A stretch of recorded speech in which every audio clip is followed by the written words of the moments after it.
Ich bin heute hier mit wohl dem bekanntesten Steirer Autor der Gegenwart, Josef Breyer, und mit seinem Königsbudel Robert im Hintergrund. Josef, vielleicht kannst du ganz kurz einen Überblick über dich geben, was man so über dich wissen sollte, was du schreibst, was du machst, wer du bist. Ich schreibe jetzt hauptsächlich Kriminalromane. Ich bin ein 70-jähriger Mann, also ich werde an diesem Wochenende 70, habe vor, trotz des Alters weiterzuschreiben, schreibe etwa 3 bis 4 Kriminalromane im Jahr und hoffe, dass das noch möglichst lange möglich ist. Mhm. Schreibst du jeden Tag? Hast du eine Routine? Ja, ich schreibe jeden Tag ab 3 Uhr früh und schreibe jeden Tag 5 Manuskriptseiten. Okay. Und das gelingt mir auch meistens. Also es muss schon ein Tag sein, an dem ich vorher zu lange gefeiert habe oder Ähnliches, dass das nicht möglich ist. Okay. Und jetzt weiß ich ja, dass du dich als Steirer auf die Stadt Steyr lang spezialisiert hast. Gibt es Vorteile oder Nachteile dafür, wenn man sich als Schriftsteller auf einen bestimmten Platz, bei dir einen bestimmten Tatort konzentriert? Der Vorteil ist, dass ich diese Plätze, die Menschen in Steyr sehr gut kenne und da wirklich in die Tiefe gehen kann in der Beschreibung von Plätzen und Menschen. Der Nachteil ist, dass zwar in Steyr und Umgebung die Bücher sehr gut gekauft werden, aber im Rest des deutschsprachigen Gebiets nicht so dramatisch, sodass der Verlag nicht so zufrieden ist damit. Okay. Ich habe jetzt versucht, indem ich auf Wien ausgewichen bin, und das schaut im Moment ganz gut aus. Hast du eine Beziehung zu Wien? Ja, dieser Roman, der jetzt gerade herauskommt, der spielt im Jahr 1967 und da habe ich in Wien studiert. Aha. Also vom Studium her habe ich die Beziehung. Wenn du sagst, du kennst die Leute von Steyr sehr gut, baust du von diesen Leuten, die du kennst, auch Eigenschaften in deine Buchcharaktere ein? Unbedingt, ja. Und da steht dann meistens, hat keine Ähnlichkeit mit lebenden und toten Personen aus rechtlichen Gründen. Ja. Aber es sind Elemente drinnen, es sind auch Elemente von mir selbst in den Figuren. Das heißt, du siehst dich eigentlich als Beobachter und baust dann deine Beobachtungen in deine Geschichten ein. Beobachter der anderen und meiner selbst. Wenn du sagst, du baust von dir selbst auch Eigenschaften ein. In einem Kriminalroman gibt es natürlich einen Täter, ein Opfer. Wie stehst du zu diesen Rollen? Ja, ich bin Teil manchmal der Ermittler, mancher unbeteiligter Personen, mancher Unschuldiger, mancher Opfer. Ich denke mich durchaus auch in die Täterrolle hinein. Das heißt, wenn du sagst, du baust in deine Charaktere auch Eigenschaften von dir selber ein, ist es für dich manchmal schwierig, eine klare Linie zu ziehen zwischen Wirklichkeit und der Welt deiner Geschichten? Diese Welten beeinflussen einander, gehen ineinander über. Zum Beispiel beschreibe ich in meinen Krimis sehr oft Träume. Und das sind oft Träume, die ich tatsächlich in der Nacht vorher geträumt habe. Und umgekehrt, glaube ich, gehen die Geschichten auch zum Teil in mein Unterbewusstes und ich träume dann eine Geschichte weiter.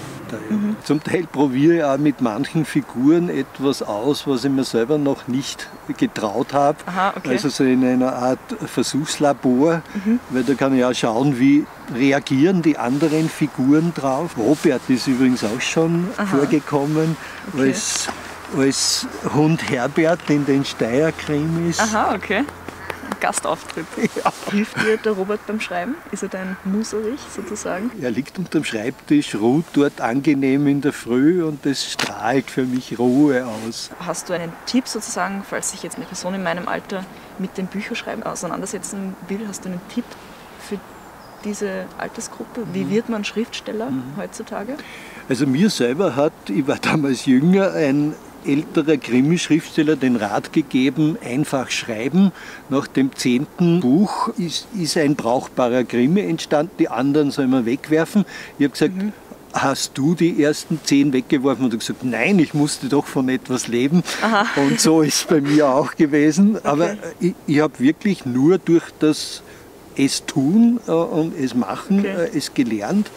Und ich glaube, man soll sich dann täglich hinsetzen und wirklich täglich diszipliniert arbeiten Und so funktioniert es für jeden. Ich habe auf deiner Website gelesen, dass du im Alter von 14 Jahren schon veröffentlicht hast.